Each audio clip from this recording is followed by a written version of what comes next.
जय हिंद विद्यार्थियों। आज हम हिंदी व्याकरण पुस्तिका से संवाद लेखन के बारे में मैं आपको जानकारी दूंगी। प्यारे बच्चों, संवाद लेखन क्या होता है, अब इसके बारे में हम जानते हैं। संवाद लेखन की परिभाषा: दो या दो से अधिक व्यक्तियों के बीच हुए वार्तालाप या संभाषण को संवाद कहते हैं। प्यारे बच्चों, जब दो या दो से अधिक लोग बातचीत करते हैं किसी विषय पर, तो उसको ही हम क्या कहते हैं? संवाद कहते हैं। ठीक है। अब संवाद लिखने के संवाद कैसे लिखते हैं, इसकी क्या विशेषताएं होनी चाहिए, और जब हम इसको लिखित रूप में लिखते हैं, कहने का मतलब क्या है, जब भी हम एक दूसरे के साथ संवाद कर रहे हैं, बातचीत कर रहे हैं, संभाषण कर रहे हैं या वार्तालाप कर रहे हैं, तो उसमें क्या क्या विशेषताएं होनी चाहिए, यह मैं आपको समझाती हूँ। यहाँ लिखा हुआ है अच्छे संवाद लेखन की विशेषताएं। सबसे पहले यहाँ पर दिया गया है, यहाँ लिखा हुआ है संवाद में प्रवाह, क्रम और तर्क सम्मत विचार होना चाहिए। अब प्रवाह क्या होता है, यानी कि हम जो है विषय से भटके नहीं। जो भी विषय हमें, जिस पर भी हमें संवाद लिखना है, हम उसमें एक रूपता बनाए रखें, उसमें क्रम बनाए रखें। तर्क सम्मत विचार का मतलब होता है जिसमें कोई लॉजिकल बात हो हमारी। ठीक है। नंबर 2 है संवाद देश, काल, व्यक्ति और विषय के अनुसार लिखा होना चाहिए। जो भी संवाद हम लिखें वो देश काल, यानी कि जैसा देश वैसा वेश, अर्थात जिस प्रकार का विषय है उसी प्रकार का हमें संवाद लिखना पड़ता है। काल का मतलब होता है समय। भूतकाल के बारे में अगर कोई बात या कोई संवाद हमें लिखना है तो भूतकाल का ही प्रयोग अपने वाक्य में हम क्रिया का प्रयोग करेंगे। व्यक्ति का मतलब होता है कि अगर हम किसी विशेष व्यक्ति के बारे में, जैसे कि महान जो हमारे देश में लोग हुए हैं, उनके बारे में हम बात कर रहे हैं, तो उन्हें किस प्रकार से सम्मानजनक शब्दों का हमें प्रयोग करना है, ये व्यक्ति विशेष पर विषय के अनुसार हमें लिखना होता है। नंबर 3 है संवाद सरल भाषा में लिखा होना चाहिए। सरल भाषा का मतलब होता है जन भाषा मतलब जिसको अच्छी तरह से कोई भी पढ़ सके और उसको समझ सके। क्लिष्ट भाषा यानी कि बहुत ही कठिन शब्दों का प्रयोग हमें अपने संवाद में नहीं करना होता है। नंबर 4 है संवाद में जीवन की जितनी अधिक स्वाभाविकता होगी वह उतना ही अधिक सजीव, रोचक और मनोरंजक होगा। अब जीवन की स्वाभाविकता यानी नेचुरल बातें हम जितने स्वाभाविक बातें हम जितने उसमें अपने संवाद में लिखेंगे उतना ही वह सजीव लगेगा, यानी बिल्कुल जीवंत लगेगा। रोचक अर्थात मन को भाने वाला, और मनोरंजक अर्थात मन को रंजक करने वाला, अर्थात मन को भाने वाला होगा। नंबर 5 है संवाद का आरंभ और अंत रोचक हो।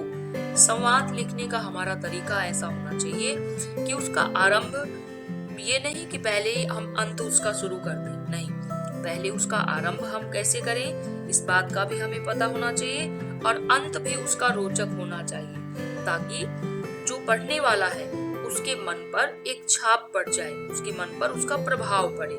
ठीक है। अब मैं यहाँ पर आपको कुछ उदाहरण देती हूँ संवाद लिखने के, तो जिसका अभ्यास आप अपने घर पर भी करेंगे और आप इनसे सीखेंगे कि संवाद किस प्रकार से ये जितनी भी विशेषताएं यहाँ पर मैंने लिखी है, इनको माध्यम बना करके, इनको ध्यान में रख करके वो बातें और वो संवाद लेखन की जो प्रक्रिया है उसको हम सीखते हैं। सबसे पहले उदाहरण यहाँ पर दे रखा है मैंने। क्या लिखा है? मोहन एक पेड़ कटवा रहा है, परंतु उसका मित्र राम उसे ऐसा करने से मना कर रहा है। दोनों के बीच हुए संवाद को लिखिए। अब मोहन और राम दो मित्र हैं। अब दोनों मित्र जो है वो किस विषय पर संवाद कर रहे हैं कि मोहन एक पेड़ कटवा रहा है जो उसके घर के आंगन में लगा होगा, और राम जो है उसे ऐसा करने से मना कर रहा है। तो दोनों के बीच में किस प्रकार का संवाद हुआ, अब हम इसके बारे में जानते हैं। देखिए यहाँ पर लिखा हुआ है दो मित्रों के बीच पेड़ काटने। जब भी हम अपना संवाद शुरू करेंगे ये तो हमारा प्रश्न है, लेकिन यहाँ पर क्या है, दो मित्रों के बीच पेड़ काटने को लेकर हुआ संवाद। मोहन, अरे राम, कब आए? राम, बहुत देर पहले। मोहन, क्यों भाई, क्या हुआ? राम ने कहा, तुम इस पेड़ को क्यों कटवा रहे हो? तुम्हें पता है ना, पेड़ हमारे लिए कितने लाभदायक होते हैं। मोहन, वो तो है, पर इस पेड़ की शाखाएं इतनी बड़ी हो गई है कि मेरे कमरे में रोशनी ही नहीं आती। राम, तो शाखाओं की छटाई करो ताकि रोशनी भी आ जाए और पेड़ भी न कटे। मोहन, हाँ, यह तुमने ठीक कहा, अब मैं केवल शाखाओं की ही छटाई करवाऊंगा।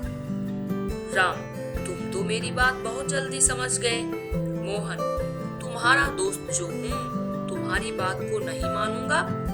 तुम्हारी बात को क्यों नहीं मानूंगा? दोनों दोस्त हंसने लगते। तो प्यारे बच्चों देखो, यहाँ पर जो है दो दोस्तों के बीच में जो है एक पेड़ को काटने के लेकर संवाद हुआ। इसी प्रकार से आप पेड़ लगाने के लिए या पेड़ों वृक्षारोपण के दिन बहुत सारी इसी प्रकार से आप संवाद कर सकते हैं अपने माता पिता से, अपने भाई बहनों से, अपने दोस्तों से। ठीक है, एक और उदाहरण मैं यहाँ पर आपको और दूंगी। हमारा दूसरा उदाहरण है अध्यापक और छात्र मोहित के बीच गृह कार्य के लिए संवाद। यहाँ पर जो है अध्यापक और मोहित के बीच जो है वो गृह कार्य को लेकर के संवाद हो रहा है। अध्यापक, मोहित, तुम्हारा गृह कार्य पूरा हुआ या नहीं? मोहित, श्रीमान जी, मैं अपना गृह कार्य नहीं कर सका। अध्यापक, क्यों नहीं किया? मोहित, कल मेरे घर पर एक कार्यक्रम था जिसके कारण मैं अपना गृह कार्य पूर्ण नहीं कर सका। अध्यापक, इसका मतलब तुम्हारे लिए पढ़ाई से ज्यादा महत्वपूर्ण अन्य कार्य है। मोहित, आज गृह कार्य पूरा न होने के लिए मैं आपसे क्षमा मांगता हूँ। आगे से आपको कभी शिकायत का मौका नहीं मिलेगा। अध्यापक, ठीक है, कल अपना कार्य पूरा करके आना। ठीक है। मोहित, धन्यवाद श्रीमान जी। अब प्यारे बच्चों आप देखिए यहाँ पर क्या लिखा हुआ है कि अध्यापक और मोहित के बीच यानी छात्र के बीच जो है गृह कार्य को लेकर के एक संवाद हुआ।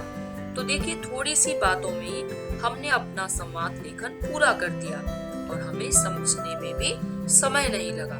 तो प्यारे बच्चों, संवाद लेखन क्या है और संवाद किस प्रकार से किया जाता है, इन दो उदाहरणों के माध्यम से आप समझ ही गए होंगे। ठीक है। अब मैं जो आपको कार्य आपके ग्रुप में दूंगी, आप उसे पूर्ण करके भेजिएगा और इस वीडियो को देखिए, समझिए। ठीक है। धन्यवाद।